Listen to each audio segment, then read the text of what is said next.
everybody. It is so good to see you all again. Our week here has been absolutely crazy because Pastor Jacoby and I decided to buy a new house a little closer to church, and we've been moving all week. So we have been packing and unpacking boxes, and I managed to find at least one little corner of the house that looks slightly organized in order to do our message today. But one of the really fun things that happens when you move is you uncover all these great memories, things that you forgot all about because they were tucked in the back of closets or in storage spaces, and memories that you've saved and stored away in containers from your childhood. And so Pastor Jacoby and I both have our own little boxes, and I have a big one over here that I'm not going to lift up to show you, but it has all kinds of really fun things inside it. Like this is all of the sorority moms out there will know what this is. This is a pledge paddle that you make for your sorority when you go to college if you join a sorority.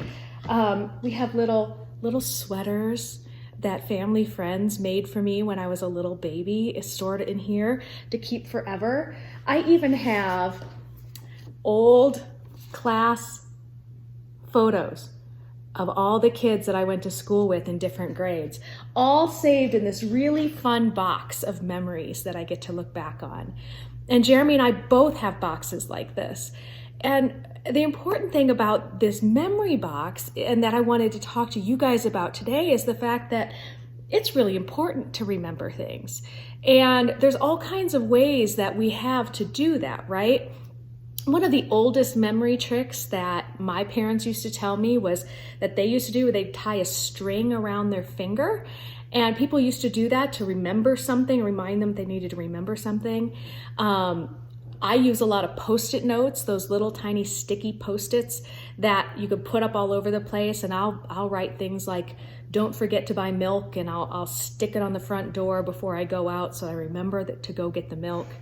Another really high-tech way that people do it is on their phones. Now they have calendars on the phones, which is really fun because you can set an alarm and it'll beep at you when you need to remember to do something, and I bet most of your parents do that.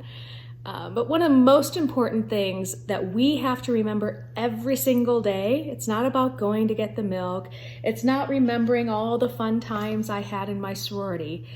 No, it's that God is with us all the time, and that God is always in control. Most of the time, I wear a cross necklace. This is actually the one you will probably see on me the most often. And you'll notice every now and then I'll grab it and I'll touch it.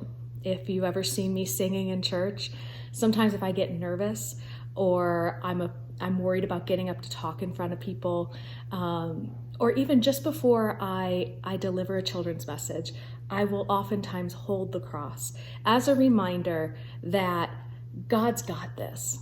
He's got this. I can just take a deep breath and remember He's in control, and He's just going to use me to do His will as the day goes on. And one of the really cool things as we were moving that made me think about this even deeper has to do with one item that I moved. And it's a special poem that always sits next to the sink in my bathroom. And as I was hanging it up in the new bathroom, I was reminded of my grandma Tenpin. She was my dad's mom. And she loved to bake and she loved to cook. And when I was growing up, she had this poem that she kept in her kitchen cabinet. And one day my sister Brenda found it and she sent it over to me. And I fell so in love with it, I had to type it up and I framed it. It's right here. And I put it next to my bathroom mirror. And every morning I get up when I'm getting ready to go to work or start the day, and I read this poem. Do you want to hear it? Okay, I'm going to read it to you. This is very special to me. Each morning when I wake, I say, I place my hand in God's today. I know He will walk close by my side, my every waking step to guide. He leads me with the tenderest care when paths are dark and I despair. There's no need for me to understand. if I but hold fast to his hand. My hand in his no surer way to walk in safety through each day. By his great bounty I am fed, warmed by his love and comforted. When at day's end I seek my rest and realize how much I'm blessed, my thanks pour out to him, and then I place my hand in God's again. So no matter what is going on in the world, in your home, or in school, I want you to remember that God is in control. So put your hand in his, because he's got this. I hope you have a wonderful week.